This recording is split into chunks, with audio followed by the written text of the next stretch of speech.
जय भोजपुरी रउआ लोग से एगो निहोरा बाकी लाल रंग के सब्सक्राइब बटन के दबा के भोजपुरी फैंस क्लब से जुड़ जाए जा और ये घंटी वाला बटन के दबा के भोजपुरी के सब जानकारी बिल्कुल फ्री में मोबाइल पे पाई जा।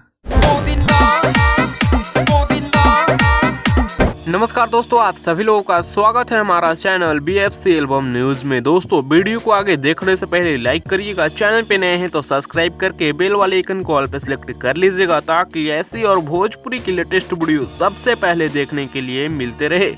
दोस्तों जैसा कि अपडेट दिए थे पिछले वीडियो में कि आज शाम 5 बजे पुदीना ये हसीना 2.0 का टीजर आ रहा है वे म्यूजिक के ऑफिशियल यूट्यूब चैनल पर और फाइनली टीजर आ चुका है। जी हाँ दोस्तों, जिसका वीडियो क्लिप छोटा सा स्टार्टिंग में देखे होंगे और आप लोग वेब म्यूजिक के ऑफिशियल यूट्यूब चैनल पर जाइए और इस टीजर को देखिए और गर्दा मचा दीजिए, धूम मचा दीजिए, ज्यादा से ज्यादा शेयर करिएगा।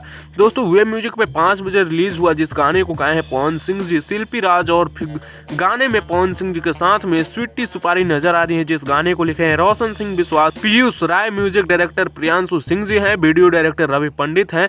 इसका टीजर आ चुका है, फुल वीडियो सॉन्ग बहुत ही जल्द आएगा, कमिंग सून में रखा गया है। वैसे आप लोगों को टीजर देख लिए तो नीचे कमेंट्स में बताइएगा कि आप लोगों को ये टीजर कैसा लगा। वैसे टीजर तो काफी जबरदस्त है। वैसे दोस्तों इस वीडियो में इतना ही, मिलते हैं आप लोगों से नेक्स्ट वीडियो में नए अपडेट के साथ। तब तक के लिए बने रहिएगा आप हमारे चैनल BFC एल्बम न्यूज के साथ। ऐसी और लेटेस्ट वीडियो देखने के लिए चैनल को सब्सक्राइब जरूर करिए।